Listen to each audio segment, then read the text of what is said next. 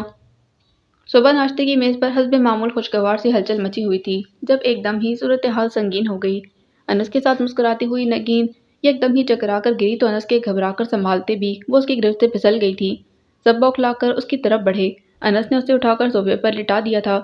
چچی جان جلدی سے اس کے پیروں کے تلووں کی مالش کرنے لگی۔ ہمراہ جلدی سے گلوکوز بنا کر لاؤ۔ تائی جان نے ہمراہ کو دوڑایا تھا۔ اتنی دیر میں وہ ہوش میں آ چکی تھی۔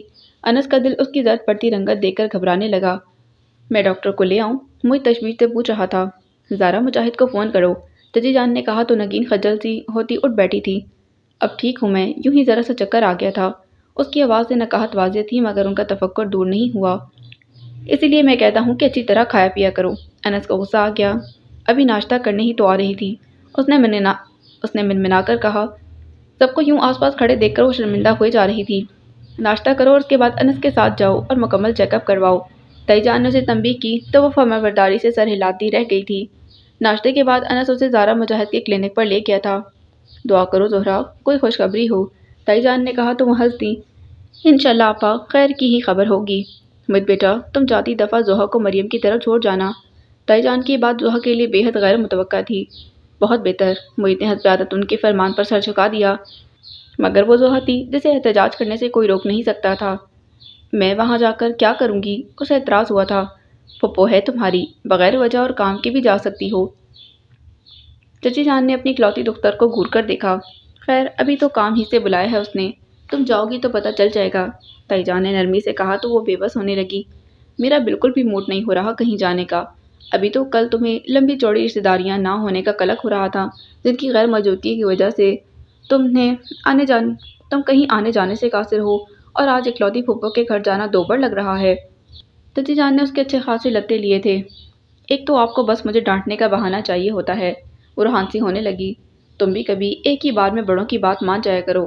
انہوں نے ابھی بھی اسی انداز میں کہا تو تائی جان نے انہیں روک دیا تھا۔ اچھا اب بس کر دو زہرا۔ موہت خاموشی سے اپنا ناشتہ کر رہا تھا، اتنا مگن جیسے اس سارے منظر سے اس کا کوئی تعلق نہ ہو۔ میں تو صرف اتنا پوچھ رہی ہوں کہ کچھ وجہ تو بتائیں پھپھو کے ہاں جانے کی۔ وہ نروٹے لہجے میں بولی تو انہوں نے اسے پچکارتے کہا، بس ذرا سی طبیعت خراب ہے مریم کی۔ صبح صبح عماد کا فون آ گیا تھا، کہہ رہا تھا زوہا کو بھیج دیں۔ تو پہلے کہتی نا، امی کو بس گھما پھرا کر بات کرنے کی عادت ہے۔ وہ مریم پھپھو کی بیماری کا سن کر فوراً اٹھ گئی تھی۔ 5 منٹ کے اندر وہ نہ صرف کپڑے تبدیل کر کے آ چکی تھی بلکہ اس نے اپنے کپڑوں کا چھوٹا سا بیگ بھی تیار کر لیا تھا۔ میں کچھ دن ادھر ہی رکوں گی، وہ کہہ رہی تھی۔ یہ ہمراہ کدھر ہے؟ کالج نہیں جانا اسے؟ مجھے بھی دیر کروا رہی ہے۔ وردان نے کوریڈور کے سرے پر سے ہی اسے آواز لگائی تھی۔ چچی جان ہمراہ کو آواز دینے لگیں جو پتہ نہیں کون سی بک ڈھونڈتی پھر رہی تھی۔ وردان چنچلائے اندر آیا تھا۔ کیا مصیبت ہے؟ اب چل بھی بڑھو۔ اوف وہ، ایک تو یہ لائق وائق اسٹوڈنٹ، اتنی جلدی ہوتی ہے یونیورسٹی جانے کی۔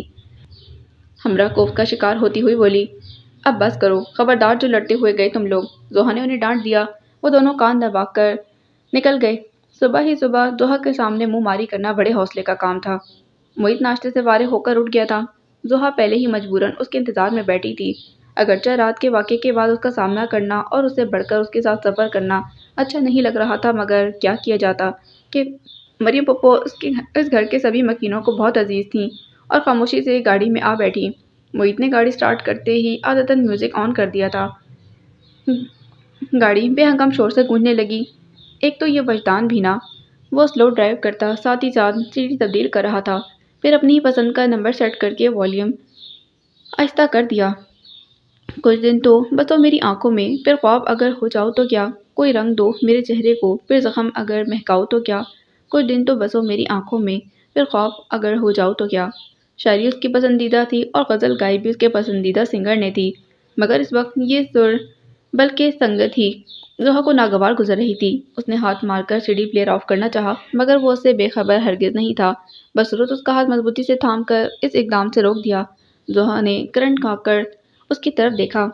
تم میری گاڑی میں بیٹھی ہو، وہ جتانے والے انداز میں بولا تو زوہا نے فی الفور ہاتھ واپس کھینچتے ناگواری سے کہا، میں اس وقت خاموشی سے سفر کرنا چاہتی ہوں، یہ کام زبان بند کر کے بہتر طریقے سے کیا جا سکتا ہے۔ وہ اطمینان سے کہہ رہا تھا،